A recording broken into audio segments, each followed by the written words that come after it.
सिल्लोड शहरातील वृक्षवल्ली टीमच्या वतीने पर्यावरण दिनाच्या अनुषंगाने विविध उपक्रम केला साजरा।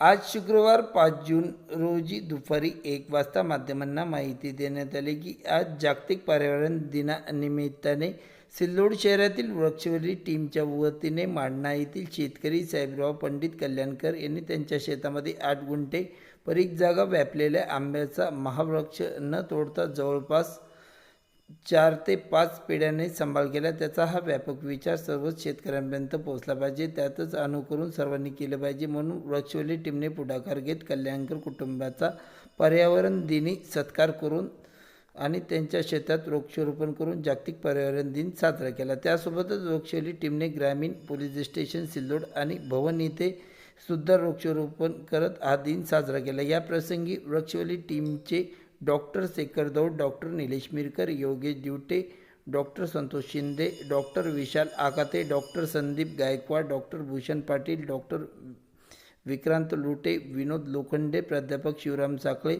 भवन मंडळ अध्यक्ष एकनाथ पाटील इवाळे, साहेबराव कल्याणकर आदींची यावेळी उपस्थिती होती, अशी माहिती आज रोजी माध्यमांना सदरील माहिती देण्यात आली आहे। आज जागतिक पर्यावरण दिनानिमित्त माडणा या गावी कल्याणकर बंधूंच्या या महाकाय आंब्याच्या वृक्षासोबत आपण सर्व वृक्षवल्ली टीमचे सदस्य आणि निसर्गप्रेमी जागतिक पर्यावरण दिन साजरा करीत आहोत। निसर्गाप्रती सर्वात आज पृथ्वी तलावर कृतज्ञ जर कोण वागत असेल तर तो मनुष्य प्राणी आहे। विकासाच्या नावाखाली प्रचंड वृक्षतोड होत आहे, निसर्गाचा समतोल हा बिघडत आहे। त्यामुळे अवेळी पाऊस, अतिवृष्टी, दुष्काळ आणि वाढतं तापमान यासारख्या गंभीर समस्या आपल्या पुढच्या पिढीला निर्माण करून आपण इथून जात आहोत। परंतु आजचा दिवस म्हणजे आपल्याला भरभरून देणाऱ्या निसर्गाप्रती कृतज्ञता व्यक्त करण्यासाठी आज आपण इथे जमलेलो आहोत।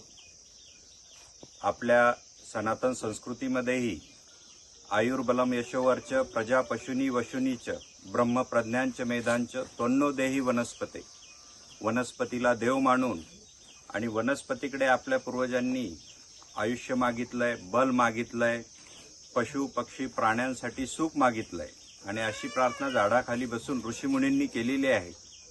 परंतु आज विकासाच्या हव्यासापोटी प्रचंड वृक्षतोड करून आपण निसर्गाचा समतोल हा बिघडवत आहोत आणि याचे गंभीर परिणाम आपल्या पुढच्या पिढीला, संपूर्ण मानवजातीला भोगावे लागणार आहे। हीच खरी वेळ आहे, आपण सर्वांनी जागं व्हावं, निसर्गाप्रती कृतज्ञता व्यक्त करावी, निसर्गावर प्रेम करावं आणि आपापल्या परीने का होईना 1 किंवा 2 झाडांची लागवड करून त्या झाडांचं संगोपन करावं, ती झाडं मोठी करावी, ज्याचा फायदा आपल्या सर्वांनाच होईल, आपल्या आरोग्यावर होईल आणि आपल्या प्रगतीसोबतच निसर्गाचाही वाढ होईल आणि हे एक चांगलं संपन्नतेचं, सुखाचं लक्षण आहे। या झाडाखाली खूप प्रसन्न वाटत आहे आणि विशेष म्हणजे कल्याणकर बाबांनी या झाडाचं नाव पंढरीचा राजा ठेवलेलं आहे, तर ही खूप आनंदाची गोष्ट आहे। त्यांच्या संपूर्ण परिवारांचं वृक्षवल्ली टीमतर्फे मी खूप खूप आभार मानतो आणि पुनश्च एकदा आपल्या सर्वांना निसर्ग संवर्धनाचं आवाहन करतो आणि जागतिक पर्यावरण दिनाच्या शुभेच्छा देतो आणि थांबतो। जय हिंद, जय महाराष्ट्र।